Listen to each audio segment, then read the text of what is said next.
Good afternoon. This is the Thursday, May 18, 2017 meeting of the Athens City Planning Commission. We have one member in absentee, and we do have a quorum established.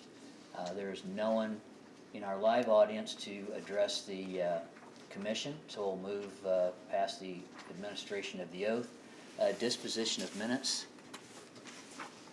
I did review the minutes. Had a couple clerical, but other than that, I would move to approve the minutes of Thursday, May 4th, 2017 Planning Commission minutes.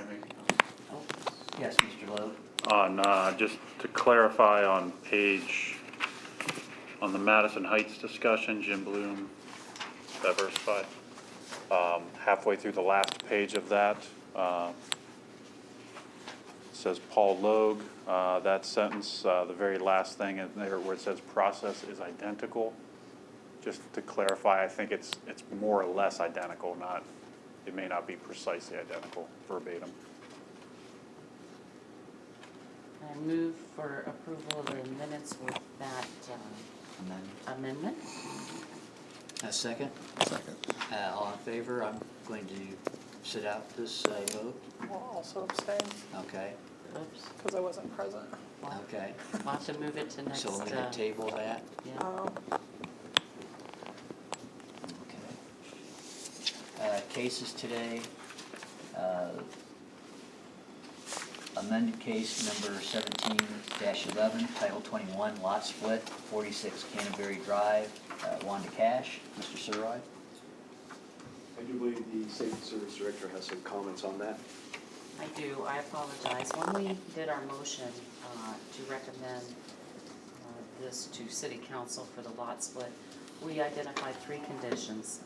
The driveway easement and maintenance agreement include a maintenance agreement section. Language be included in the quitclaim deed indicating this is not altering a platted subdivision.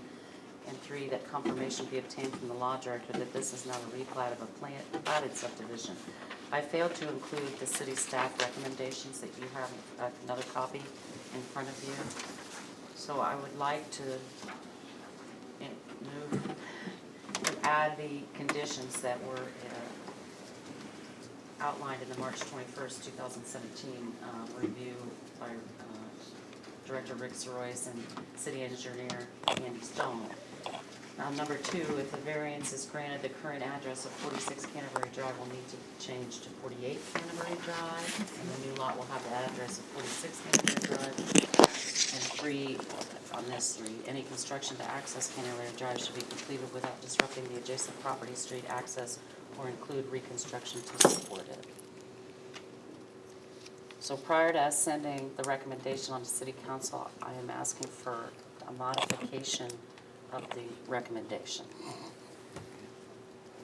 Will that have to be resent to council on that, or? Then this would go Okay. forward to council. I see. So it would be these 3 plus these 2 added, the address change and the construction on Canterbury Drive.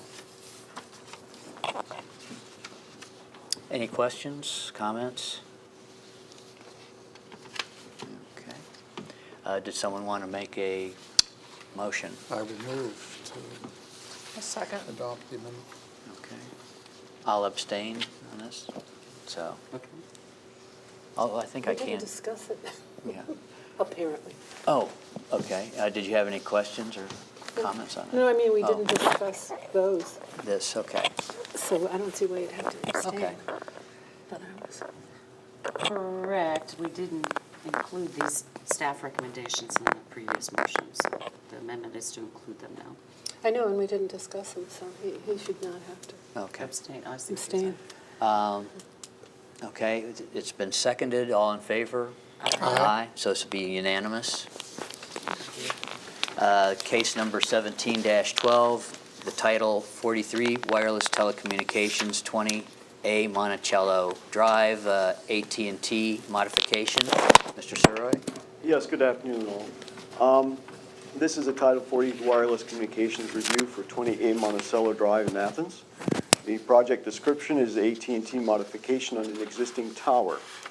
The tower is a 190-foot self-supporting tower, and the new singular wireless equipment is to be replaced is located at the 135-foot level. The proposed scope of work consists of the following: removal of 6 AWS band RRH, which is radio remote heads, installation of 3 each AWS bands, installation of 3 each 850 band RRHs, installation of 3 each PCS band RRHs. No changes to the footprint of the tower will be made.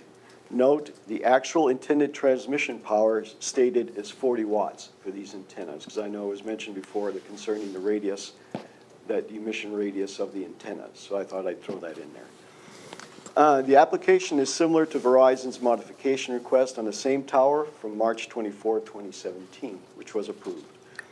Proper supporting documents were provided for the structural analysis of wind and foundation requirements.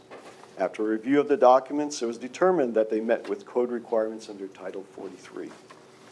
Facts: applicant is New Singular Wireless, AT&T, Jacobs Telecommunications. The property owner is Willoughby Management Company, 297 South Cassidy Avenue, Bexley, Ohio. The tower owner is SBA, 8051 Congress Avenue, Boca Raton, Florida. The site location is 20A Monticello Drive in Athens. The tax map parcel number is A as in Alpha, 02904001500. The zoning is R3. The estimated value of improvement is $15,000. That's all I have. Thank you, Mr. Surroy. Are there any comments?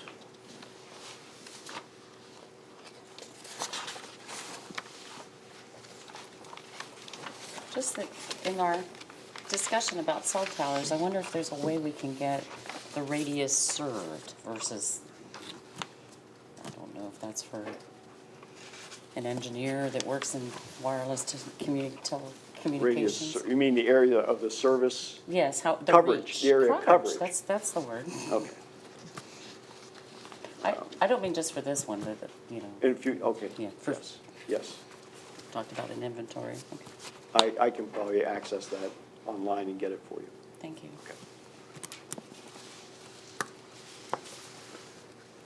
Anyone else? I thought we had a full quorum. Should we pull this back up and have disposition of the minutes? Yes. Okay, does anyone want to make a motion then? I move to approve Title 43 Wireless Telecommunication Review, 20A Monticello Drive, a New Singular Wireless, AT&T, Jacobs Telecommunications. A second. I'll second. All in favor? Aye. Aye. It's unanimous. Thank you. Communications, disposition of minutes. So I move to pull it off the table. Okay. Second? Okay. All in favor? Aye. Aye. Aye. Nancy? I don't know what's going on. Oh, okay. Why would you pull it off the table? Both Didn't have a Christie and RJ were absent, so Oh. they would have be Well, abstaining. if the garage were open, I would have been here then. I know, I apologize. Well, you don't have to apologize, it's just, my knees hurt. We talked about a few clarifications, and then the city planner wanted it amended to reflect on Madison Heights, where he said the process is identical between a subdivision or a PUD, but he, to say more or less identical. Weasel language, okay. Well, I don't blame him. I'm sorry, was Process that is directed the towards same. me? no, Oh. the planner. The planner. He's got his head down and his mouth shut. All right. What did she say? It was a comment on the more or less identical. All right. So So, I move to approve the minutes from May 4th, 2017 Planning Commission with the edits. I second. and all in favor? Aye. Aye. So that would be But unanimous. maybe it was something wrong with the way I ran that meeting. So Wouldn't be the first time. Good. Okay. clarify, you say it was unanimous? There were no- 3-0. 3-0. So 2 abstentions. Okay. Okay. Further in communications, bylaws and rules of order. Mayor, would you like to, or Paula? Well, I will share with you that I've been in discussion with the law director, the mayor and I have, and she is encouraging us to adopt rules, procedures, and what have you. So basically, you have a lot of paper in front of you that shows what our charge is. I have these features from the Planning Commission Journal on articles that we could adopt. We've also provided the Athens Board of Zoning Appeals. They recently amended theirs. I threw at you rules of council. And Paula, you provided some additional documents here. Oh, the County Regional Planning Commission. And then the interpretation of boundaries section. So- Yeah, just two sections of, a section of 2102 and a section of Title 23 that clarify some responsibilities of the Planning Commission that we typically don't discuss. Just if we're going to build bylaws, we might want to just make sure that that's addressed in the bylaws.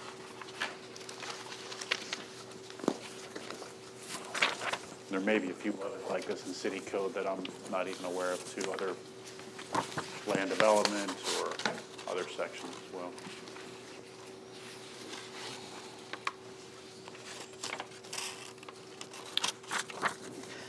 So basically, just some models have been provided to get the discussion started on the structure that you would like. It's been a long time since I looked at the Regional Planning Commission rules. So.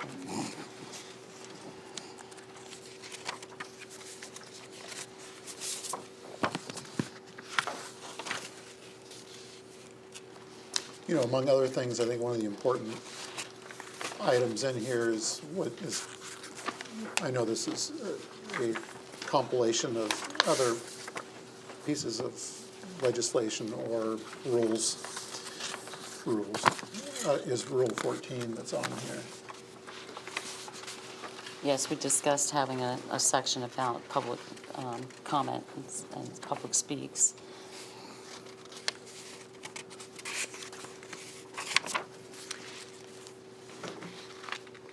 And while it says here, each speaker will be limited to a maximum of 3 minutes, is there something that you would see as expanding on that time? And in our particular situation, I viewed the speaker limited to the maximum of 3 or 5 minutes or whatever we adapted as the idea of a presentation, that it wouldn't cut off discussion from the presenter's viewpoint unless there were no questions that the commission or that you had for them at the time that they were up at the podium. If there were no questions, that would ostensibly end their time to talk. Well, I guess I'm wondering, would we want to distinguish between applicants and other public speakers?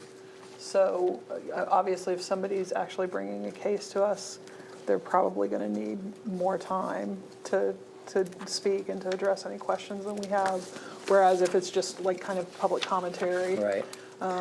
What do you think, just to get as far as a sense of time, what would you think is a fair, and that's a good point, is to make that separation as far as applicants are concerned. Mm-hmm. Is there like a time limit that you were thinking about maybe?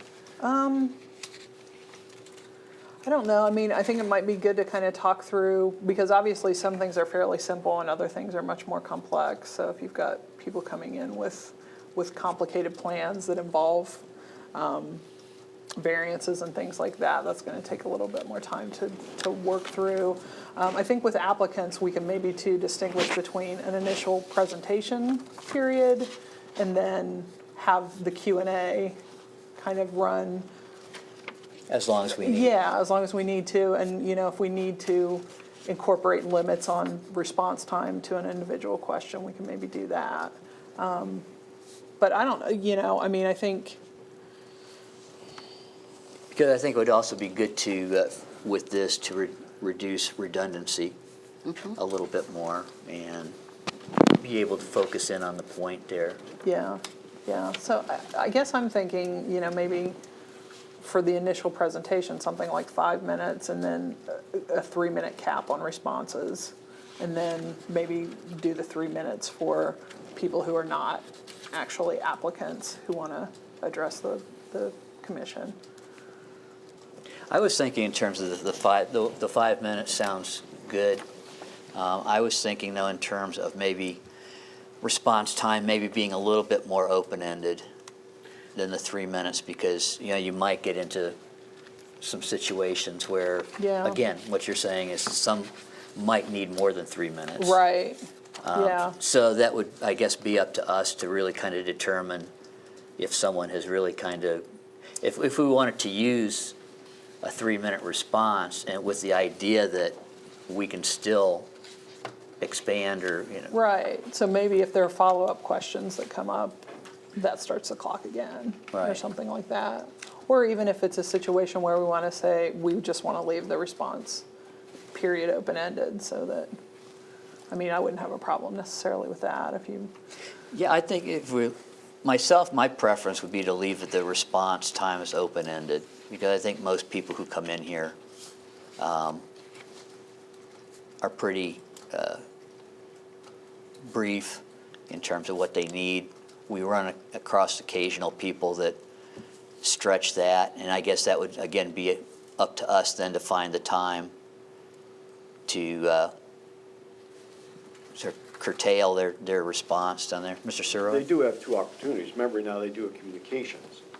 So they initially come in and present themselves, and you could set a time limit to that or not.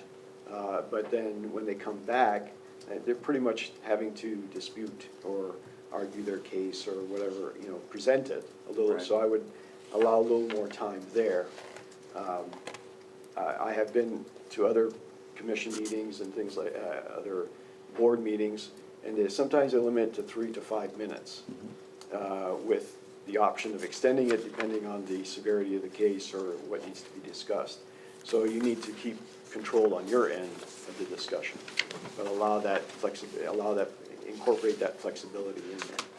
Yeah, I was hoping that we could make one applicable set of rules for any situation as opposed to coming up with 2 or 3 different sets of, how we handle this circumstance versus this other circumstance. Well, if you look at that Rule 14 under City Council, they have the 3 minutes, but they have a cap of 15 minutes on the total amount of time allowed on a topic. I'm just wondering if there's a way we can incorporate or modify something similar. In listening to Mr. Seroy's, I agree that there's 2 processes. Something comes up that has gone through a fair amount of vetting at some point, and it comes forward as a communication.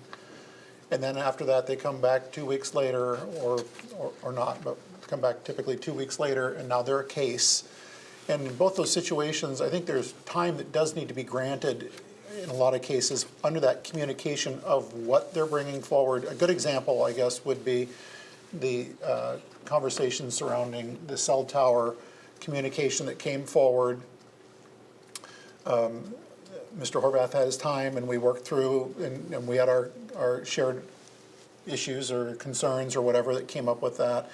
And at some point, it'll either come forward as a case or whatever. But then at that point, when it comes back as a case, I kind of see that could possibly, have some time limits in terms of presenting, because we've already heard it. We've listened to it, and if there's going to be some level of change that occurs with that there's some amendments to via the communication that's come forward. I think 5 minutes is a reasonable amount of time. Then there's situations such as, again, to use something straight out of our minutes from the last meeting, under communications was the Madison Heights, where there isn't an actual proposal, it's more of a dialogue that's going on. That I can see time limits on, because it isn't coming to us as a vetted, something that's gone through the code office. It's like, here's our plan, this is what we're thinking of doing, and it going through under a project's communication, which will become a case, that was just information, trying to kind of see what's going on. That I can see item 14 really coming into play. You've got 3 minutes, 15 minutes total. If I'm not mistaken, that 15 minutes rule was for there being a number of individuals who want to speak on a topic, so that things aren't, I don't come walking in with a mass of 40 people and they're all going to talk on the same topic one by one, which, is the public's right, but it's a way to help kind of put some limits on things going forward. So that was a lot said for what I think is a reasonable process. Keeping the communication for an actual case, something that will be a case, being open, and we have the communication as it comes back later as a case, then we put something that's reasonable in terms of a time frame on it. I believe 5 minutes would be reasonable. I think so. And then there's our questions that'll come out of that. Right. Or, as And we then move allow forward. an opportunity to respond and then keep that time limit there. And then if it gets too much, where the answers are not being provided, then you can table it and bring it and have them come back to the next meeting. Now, I don't recommend that. Most of the time, these cases are of time essence, but you do have that option. Well, I like too the caveat that they've got in city council, where essentially it says unless permission to extend the time has been granted by the president of council. So if we could incorporate something like that, where we have kind of a baseline, this is what we typically do, but in the case of a situation that's maybe more complicated and requires more conversation, there is the option to just, in the moment, make the decision to extend that conversation. I would be supportive of that, am I allowed to say that? Of having that language in there. Yeah, that, so have the chair- option for the chair to extend the time. What's that? You handle Paul? Yeah. Ms. Bain, did you have any comment on it? No, I just commented on you doing it. Yeah. That's it. I was reading this other stuff. So we like the idea of 5 minutes in terms of the presentation With extension. during communication. And then as far as following up, with the actual proposed, adopting the ordinance, the same amount of time you're talking about, or just go ahead and maybe reduce that? What I was saying is for communication coming forward as a vetted Right. project, I say we be open-ended, that we don't put a time limit on that because they're gonna need some time to explain. Sure. And we're gonna have a lot of questions, but when it comes back as a case, at that point, we have a 5-minute rule for the case presentation for them to present, and then we may or may not have questions moving forward, but at least we've got some time limitations. And then, I agree with what Christie was saying, is that then other communications is similar. I'm racking my brain, I should know this, right?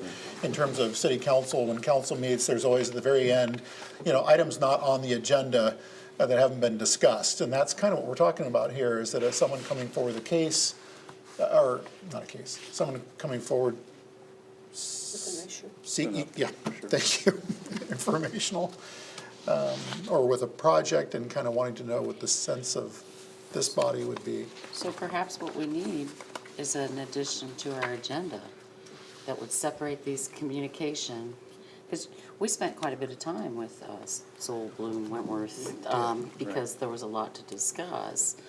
Still on civil. We did. And then maybe do we need? It's Given just our- throwing it out there, do we need Our a vast public, yes, there's attendance. so many people here to ask. I would say opportunity for citizens to speak, as I recall it, and I haven't been watching council lately, but was an opportunity not to react to them, but to present information, and there was no interactions with the people who came in and complained, or whatever. That's correct. Some guy riding through from Yellow Springs said, it would be really nice if you guys would do blah, blah, blah. And he said, thank you very much for your input. Is this something we want to review in the next week or so, and then bring this back on June 1st? Which one? The rules of council? No. Planning Commission, Planning commission, oh. Rules of Planning But we Commission. don't have it codified anyway, do we? We don't have a what? An exact, Oh, I think this is gonna take more than yep. a week, but I Right. know what you're saying. But as We- far as we can getting attack it further in pieces. discussion on this as well. Yeah. We had just started our own communication. So, I'll see if I can find any other cities, statute cities, how their planning commissions are, if there's any bylaws out there, just some samples of other, parsimony and simplicity would be welcome. yeah, right. Simpler the better. The city council seems like it's a pretty good template since, for some parts of this, that we can kind of take out and plug in as well. No? I mean, I never thought it worked very well, but that was Okay, on my good time. enough. I mean, it's okay, but Just having any order, I think, will be a benefit. Putting some of this into words.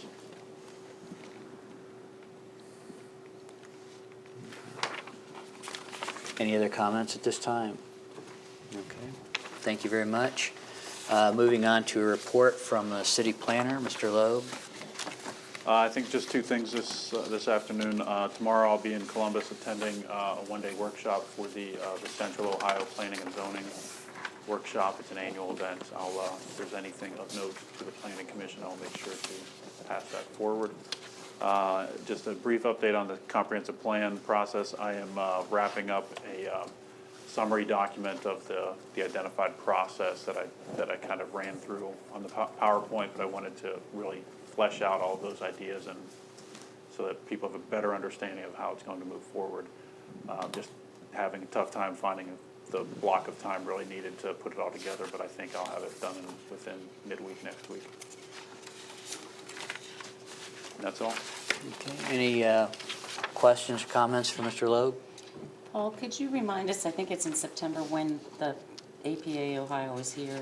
Yes, September 28, 29, that's Thursday, Friday. Statewide conference of the Ohio chapter of the American Planning Association will be taking place at Baker University Center.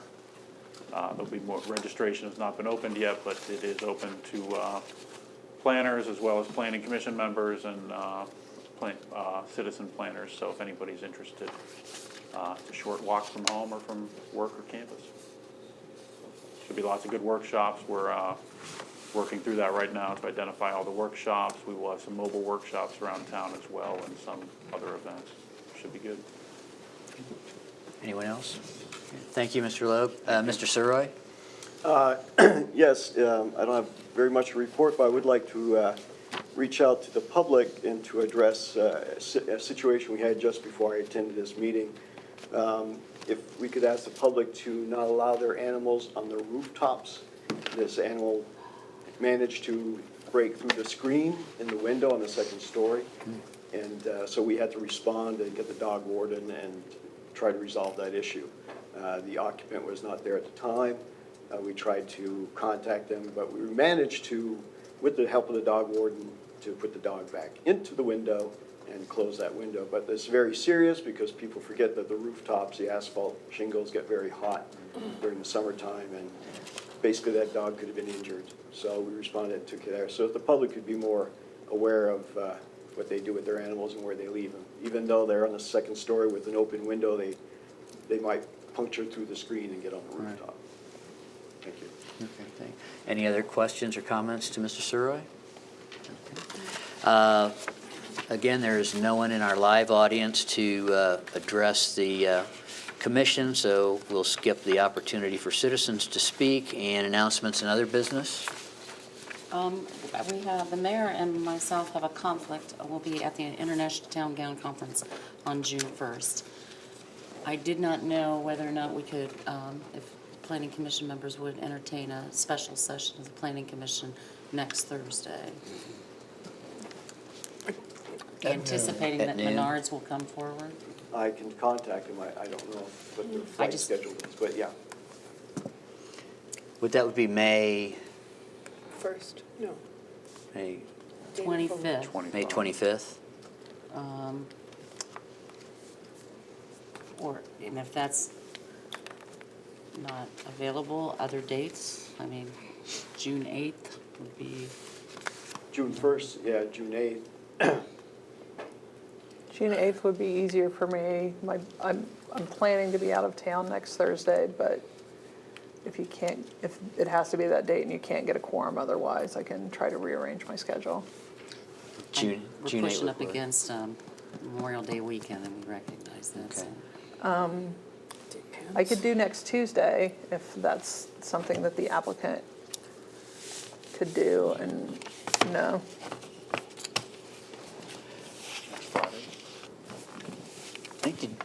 I can do the June 8th.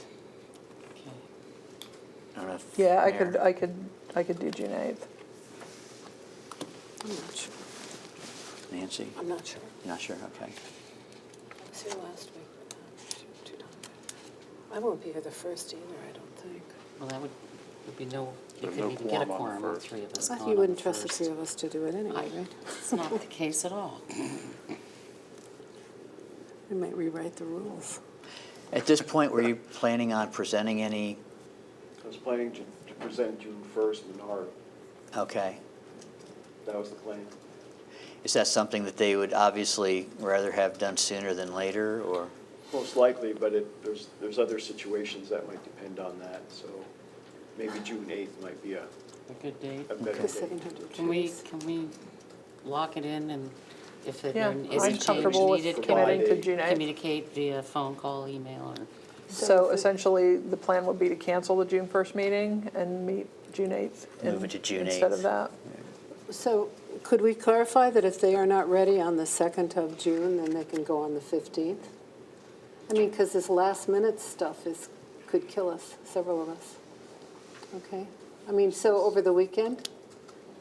They'll have to get down here from Wisconsin anyway, right? They're here tonight, but For the tree commission? yes, Well, I guess that'll I answer. think that falls pretty much within even though we don't have formalized rules of procedure, but that would be the deadline of the Friday before the next meeting. So I Yeah. think that we'd be able to, And if they want to do it, you can tell them tonight, okay. right? And you can let us know. Thank you. Okay, so right now, June 8th. June 8th, okay? Unless they're not going to do that. So then our next meeting would be Thursday, June 8th at noon? Okay. If it's back. Let's see, anything else on announcements or other business? No. Mayor? Just a brief announcement that the construction that's been taking place on West Union, the south side of the sidewalk will be completed this week, and then they'll be migrating over to the other side. And I know that there's a lot of orange barrels out there, but, you know, you can certainly, anyone can check the city's website to see what the detours are, what the routes are. We've got the variable message signboards out there for anyone who's viewing right now, or as long as this is being pushed out, to where people can identify different modes of routes through the city to get from point A to point B. Thank you very much. Okay, well, with the Planning Commission's business concluded, this meeting is adjourned.